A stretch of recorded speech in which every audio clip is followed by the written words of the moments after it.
মেয়েদের মাসিক বা পিরিয়ডের সময় তলপেটে ব্যথা হলে ঘরে বসেই কিভাবে ব্যথা কমাতে পারবেন সেটা নিয়ে আজকের ভিডিও। খুব সহজ 6টা ঘরোয়া উপায়ের কথা বলবো। তারপর বলবো ওষুধ যেগুলো ডাক্তারের পরামর্শ ছাড়া আপনি নিজে নিজেই কিনে খেতে পারবেন। আর শেষে থাকবে মাসিকের ব্যথা নিয়ে কিছু গুরুত্বপূর্ণ তথ্য। ঘরোয়া সমাধান নাম্বার 6, গরম শেক। মাসিকের ব্যথা কমাতে গরম শেক খুব ভালো কাজ করে। শেক দিলে তলপেটে রক্ত চলাচল বেড়ে যায়, মাংসপেশি শিথিল হয়, ফলে ব্যথা কমতে শুরু করে। ঘরে বসে আপনি এটা সহজেই করতে পারবেন। তোয়ালে বা গামছা কুসুম গরম পানিতে ভিজিয়ে তলপেটে সেক দিতে পারেন। তারপরে এমন একটা হট ওয়াটার ব্যাগ ব্যবহার করতে পারেন। এটাকে হট ওয়াটার বটলও বলে। খুঁজতে গেলে hot water bag, hot water bottle এই দুটো নামেই খুঁজতে পারেন। এটাতে গরম পানি ভরে একটা তোয়ালে পেঁচিয়ে তলপেটে সেক দিতে পারেন। অনেক সময় এই ব্যাগের সাথে কভারও কিনতে পাওয়া যায়। যাদের নিয়মিত মাসিকে ব্যথা হয় তারা এমন একটা হট ওয়াটার ব্যাগ কিনে ফেলতে পারেন, তাহলে সেক দিতে সহজ হবে।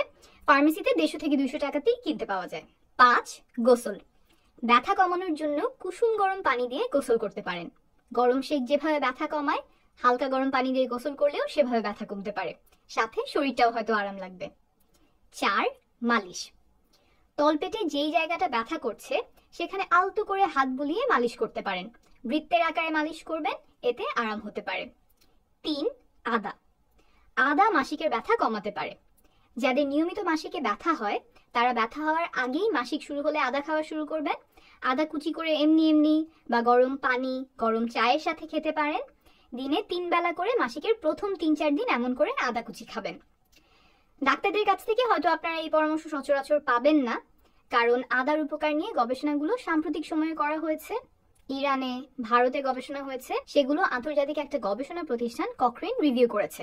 বর্তমানে কানাডায় নারীদেরকে এই পরামর্শ দেওয়া হয়।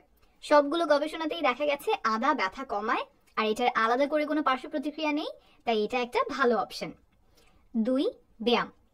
হালকা ব্যায়াম করলে ব্যথা কমতে পারে, যেমন হাঁটাহাঁটি, সাইকেল চালানো, সাঁতার কাটা, যোগা, যোগ ব্যায়াম। মাসিকের সময় ছাড়াও নিয়মিত ব্যায়াম করলে মাসিকের ব্যথা কমতে পারে, তাই এই অভ্যাসটা গড়ে তুলতে পারেন। 1, শ্বাসের ব্যায়াম। যখন আমাদের শরীরে কোথাও ব্যথা করে আমরা অনেক সময় নিজের অজান্তেই অগভীর শ্বাস নেই, ফলে ব্যথা আরো বেড়ে যায়। তাই ব্যথা কমানোর একটা ভালো উপায় হলো শ্বাসের ব্যায়াম করা। কিভাবে করবেন আমি এখন ব্যায়ামটা করে দেখাচ্ছি, আপনারা আমার সাথে করতে পারেন। পিঠটা কোথাও একটু হেলান দিয়ে নেবেন। আমার এখানে হেলান দেওয়ার সুযোগ নেই, কিন্তু আপনারা হেলান দিয়ে নিলে ভালো হবে। শুয়ে বসে দুইভাবেই করতে পারেন।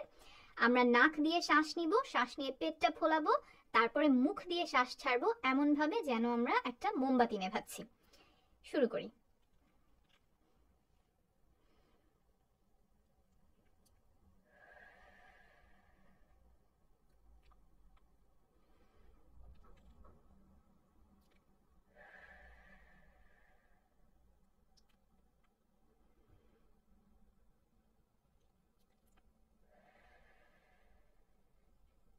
ঠিক মতো করছেন কিনা সেটা চেক করার জন্য হাত ব্যবহার করতে পারেন। একটা হাত বুকের উপর, একটা হাত পেটের উপর রাখবেন। বুকের হাতটা নড়াচড়া করবে না। পেটের হাতটা যখন আপনি শ্বাস নিচ্ছেন পেট ফুলে উঠছে তখন পেটের হাতটা উপরে উঠবে, আবার যখন ছাড়ছেন তখন পেটের হাতটা আগের জায়গায় ফিরে আসবে। এরকম 5 থেকে 10 মিনিট পর্যন্ত শ্বাসের ব্যায়াম করতে পারেন। এই গেল 6টা ঘরোয়া উপায়। এখন বলবো ওষুধের কথা। যেই ওষুধগুলো ডাক্তারের পরামর্শ ছাড়াই আপনি নিজে নিজে ফার্মেসি থেকে কিনে এনে খেতে পারবেন সেগুলোর কথা আগে বলছি। মাসিকের ব্যথার জন্য এমন একটা খুব ভালো ওষুধ হলো আইবুপ্রোফেন। কারণ মাসিকের ব্যথা যেই কেমিক্যালের কারণে হয়, কেমিক্যালের নামটা হলো প্রোস্টাগ্ল্যান্ডিন, এই কেমিক্যালকে থামিয়ে দেয় আইবুপ্রোফেন। ফলে সাধারণত 20 মিনিট থেকে আধা ঘন্টার মধ্যেই ব্যথা কমে যায়। কতটুকু খাবেন? 400 মিলিগ্রাম ট্যাবলেট দিনে 3 থেকে 4 বার, অর্থাৎ 4 থেকে 6 ঘন্টা পর পর খেতে পারবেন যাদের বয়স 12 বছর বা তার বেশি। এই ওষুধটা খালি পেটে খাবেন না, কোনো খাবার বা এক গ্লাস দুধের সাথে খেতে পারেন, তাহলে পেটে গন্ডগোল হবার সম্ভাবনা কমবে। মাসিকের ব্যথার জন্য সাধারণত 1 থেকে 2 দিনের বেশি এই ওষুধটা খাওয়া লাগে না। যদি পেটে আলসার, গ্যাস্ট্রিকের সমস্যা, হার্ট, লিভার, অন্ত্র, কিডনির রোগ থাকে তখন এই ওষুধটা এড়িয়ে চলবেন। যাদের অ্যাজমা, হেই ফিভার আছে তাদের কারো কারো এই ওষুধটা খেলে সমস্যা বেড়ে যেতে পারে, তাই সেক্ষেত্রে ডাক্তারের সাথে কথা বলে নেবেন। আর কোন ওষুধ খেতে পারেন? প্যারাসিটামল। যাদের বয়স 16 বা তার বেশি তারা 500 থেকে 1000 মিলিগ্রাম প্যারাসিটামল খেতে পারবেন, অর্থাৎ 500 মিলিগ্রামের ট্যাবলেট হলে একটা বা দুইটা ট্যাবলেট খেতে পারেন 4 থেকে 6 ঘন্টা পর পর, তবে সব মিলিয়ে দিনে যাতে 8টা ট্যাবলেটের বেশি না হয়। বয়স অনুযায়ী ডোজ মনে রাখতে সমস্যা হতে পারে, ওষুধের প্যাকেটে এগুলো সাধারণত লেখা থাকে, সেটা দেখে নিয়ে খেতে পারেন। তাহলে মাসিকের ব্যথার জন্য আইবুপ্রোফেন আর প্যারাসিটামল এই দুইটা ওষুধ খেতে পারেন। একটা খেলে আরেকটা খাওয়া যাবে না এমন না, দুইটাই একসাথে খেতে পারেন। একটা কাজ না করলে সাথে আরেকটা যোগ করতে পারেন। এরপরেও ব্যথা না কমলে আরো ওষুধ আছে, তবে সেগুলো ডাক্তারের পরামর্শে খেতে হয়। যেমন হরমোনাল কিছু ওষুধ, অন্যান্য এনএসএআইডি জাতীয় ওষুধ, বাচ্চা নেওয়ার পরিকল্পনা না থাকলে জন্মবিরতিকরণ পিল ইত্যাদি। ব্যথা কমাতে আরেকটা মেশিনের কথা বলে দিই, যেটা বাসাতেও কিনে ব্যবহার করা সম্ভব। এই মেশিনটার নাম ট্রান্সকিউটেনিয়াস ইলেকট্রিক্যাল নার্ভ স্টিমুলেশন, সংক্ষেপে টেন্স। এই ছোট মেশিনটা বৈদ্যুতিক কারেন্ট ব্যবহার করে মাসিকের ব্যথা কমায়। হাই ফ্রিকোয়েন্সি সেটিং এ ব্যবহার করতে হয়। গবেষণায় দেখা গেছে এইভাবে মেশিনটা ব্যবহার করলে মাসিকের ব্যথা কমে। যুক্তরাজ্যের রোগীদেরকে আমরা এই পরামর্শ দেই। বাংলাদেশে ফিজিওথেরাপিস্টরা ব্যবহার করেন। নিজে বাসায় ব্যবহার করার আগে ফিজিওথেরাপি বা পেইন ক্লিনিক থেকে এটার ব্যবহার বিধি শিখে নেবেন। এখন খুব গুরুত্বপূর্ণ কিছু কথা বলবো, একটু মনোযোগ দিয়ে শুনবেন। মাসিকের সময়ে কম বেশি ব্যথা হওয়া স্বাভাবিক। প্রায় সবারই কখনো না কখনো ব্যথা হয়, কিন্তু কিছু রোগের কারণেও এই ব্যথা হতে পারে, যার জন্য পরে বাচ্চা নিতে পর্যন্ত সমস্যা হয়, যেমন এন্ডোমেট্রিওসিস, পিআইডি, ফাইব্রয়েড। তাহলে বুঝতে হবে কোন ব্যথা স্বাভাবিক আর কখন ডাক্তারের কাছে যেতে হবে। এটা একদম সহজ করে বলছি। স্বাভাবিক ব্যথা সাধারণত মাসিক শুরু হওয়ার সময় বা তার কয়েক ঘন্টা আগে শুরু হয়। 8 ঘন্টা থেকে 72 ঘন্টা পর্যন্ত থাকে, অর্থাৎ 3 দিন পর্যন্ত থাকতে পারে। কোথায় কোথায় ব্যথা হয়?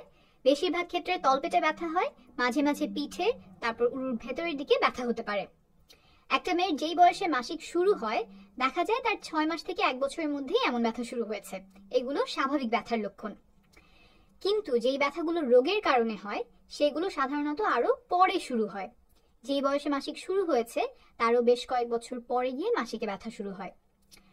তারপর ব্যথা তো প্রথম কয়েকদিন পরে বন্ধ হয়ে যাওয়ার কথা, সেটা না হয়ে মাসিক যত আগায় ব্যথা তত বাড়তে পারে। ব্যথা খুব তীব্র হতে পারে। যে উপায়ের ওষুধগুলো বললাম সেগুলোতে ব্যথা কমছে না।